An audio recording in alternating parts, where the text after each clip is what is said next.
Hi, let me offer you an insight into anxiety, and it's really kind of interesting, but I think it's really empowering. The more you expect to be anxious, the more anxious you will be.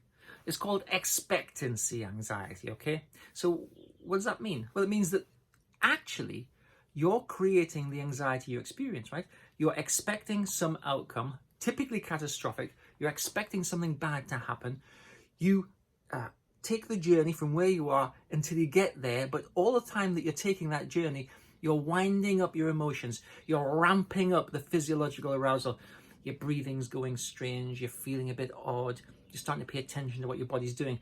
You're expecting something bad to happen, and because you're a very efficient person as a general principle, chances are something bad happens, except you might never get to the point of something bad happening because you run away, you avoid.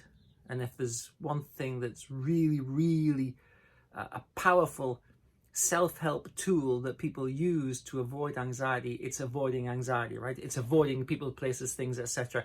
It's avoiding your life. And if there's one thing that's absolutely designed to keep you stuck in the same place without any progress at all, it's avoidance. So when you expect something bad to happen, you're in a sense creating a scenario in your head of that thing happening, and you rehearse that scenario. You might not do it consciously because very little of your brain's conscious. You're doing it behind the scenes. You're rehearsing that catastrophic outcome. So here's an alternative.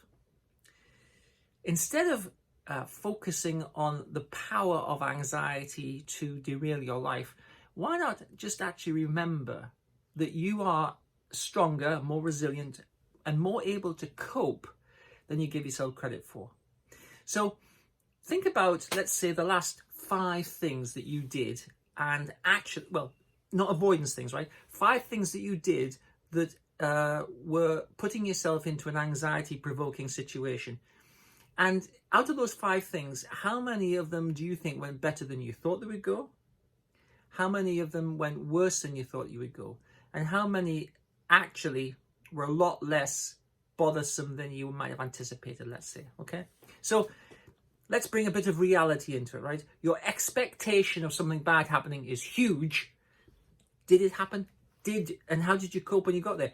Were you actually better able than you would have given yourself credit for? That's a bit of a reality check. So the more you expect to be anxious, the more anxious you are. Change the expectation by recognizing that you're stronger than you feel you are, and you're more able, and you have more resilience than you would give yourself credit for.